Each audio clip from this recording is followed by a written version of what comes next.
And the other thing you should think about, in addition to the fact, I think as the evidence shows, that Mr. Taylor was dishonest for a 5-hour period. I mean, for 5 hours that interview went on, and he did not tell the truth. If you consider the evidence in this case and compare it to what he said, you can't square the two other than just to believe that Mr. Taylor was lying throughout that interview. But there were some revealing things. One of them I talked about before was when he talked about fingerprints, how he goes like this. That shows someone who is conscious of not leaving evidence at a crime scene, who has thought about this and thought about ways to avoid detection. He was asked also, page 109 and 110, do you check the doorknobs when he's going into these places at night? What he said was, they might hear that junk or something, so I try to be doing junk that like it's no way, like if I do some ill stuff, that's going to be no way that you could get caught. Like they at lunch, oh, I seen them outside smoking a cigarette or something, that when you go up there. This is someone who is watching and waiting for an opportunity to do something. He doesn't turn knobs because you could get caught. So what do? You wait till you see someone who's not in their room, and then you go and commit the crime. Or you do some ill stuff, as he says. And he said also, I never went to her room though. Like, you know what I'm saying? That on the hill, like that's what I said, that's the number one rule. You don't go in. You don't go in the room. So Mr. Taylor had a rule associated with Hill Hall, which is the number one rule is you don't go into the rooms in Hill Hall. And that's what he was trying to tell the police. But he broke that rule on the night of December 13th, 2006. He did go into rooms.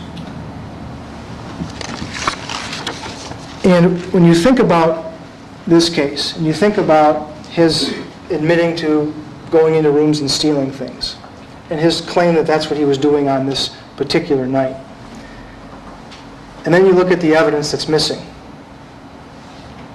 it's the opposite, actually. He wasn't in there to steal things. If he wanted to, laptop, purse, money, coins, he wasn't in there to steal. What was taken was the bag, the keys inside the bag,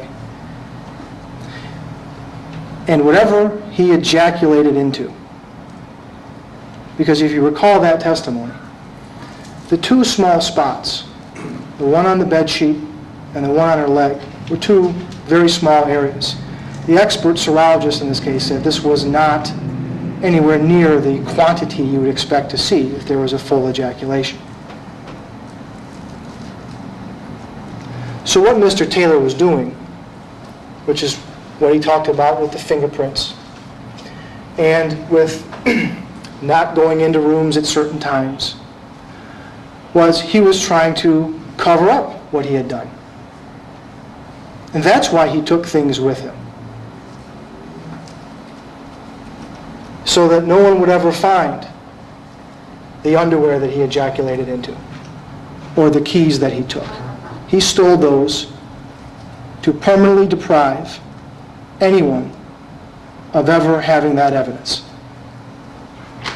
When I say the underwear, when you think about the crime scene and how Laura would typically sleep, one thing that's missing there are the boxer shorts or whatever she was sleeping in that night, pants-wise.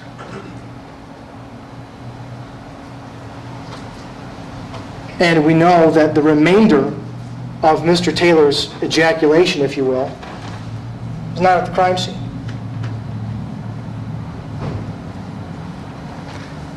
And I suggest to you that Mr. Taylor clearly didn't believe when he was interviewed by the police that the police actually had any DNA evidence.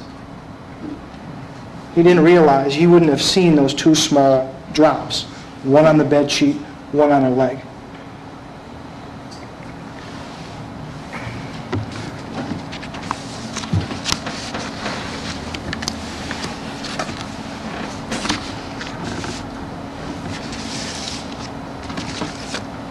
Now I want to take a moment to talk about the elements of the offense in this case. And there are several elements, and the judge is going to give you an instruction about what those mean. But the first charge is first-degree murder. And you'll get an instruction about what premeditation means. And that instruction is going to say that the killing was deliberate, which means that the defendant considered the pros and cons of the killing and thought about and chose his actions before he did it. There must have been real and substantial reflection for long enough to give a reasonable person a chance to think twice about the intent to kill. Now, we had questioning yesterday, and if you recall, Mr. Keel was asking Dr. Casson about 30 seconds, and how long 30 seconds is, and the fact that the best sprinters in the world, 3 of them can run 100 yards in 30 seconds. And when you think about premeditation and the way that Laura Dickinson was killed, Orange Taylor had plenty of time to know what he was doing, to reflect upon what he was doing, to stop, to not kill her. And he didn't. As you recall, that testimony from Dr. Casson is you can't kill someone by asphyxiation in a minute or even 2 minutes. You can cause brain damage in 2 minutes, in a minute, but you're not going to kill someone. He had to take that pillow or his hand or a combination of those two things and block her airway for several minutes. Minutes. 3 or 4 minutes. That's a really long time. He may have been able to render her unconscious in as fast as 30 seconds, according to Dr. Casson's testimony.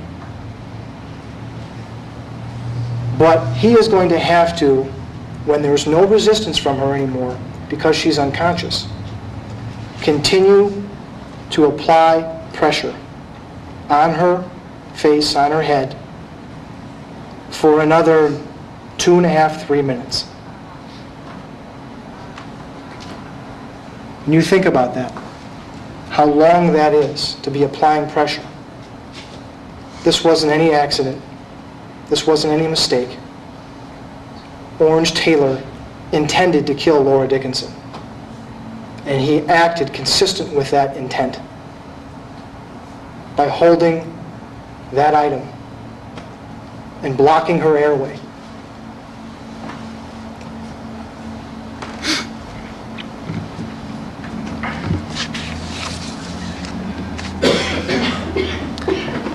Now, the second murder, the second part of the first-degree murder charge is going to involve something called felony murder.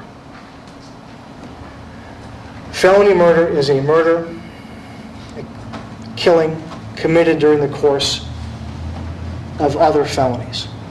And the judge is going to give you the 3 other felonies that you'll be able to consider in this case. The one is larceny, the second is home invasion, and the third is attempted criminal sexual conduct. That is to say, Mr. Taylor attempted to sexually assault Ms. Dickinson, and during that attempt, he killed her.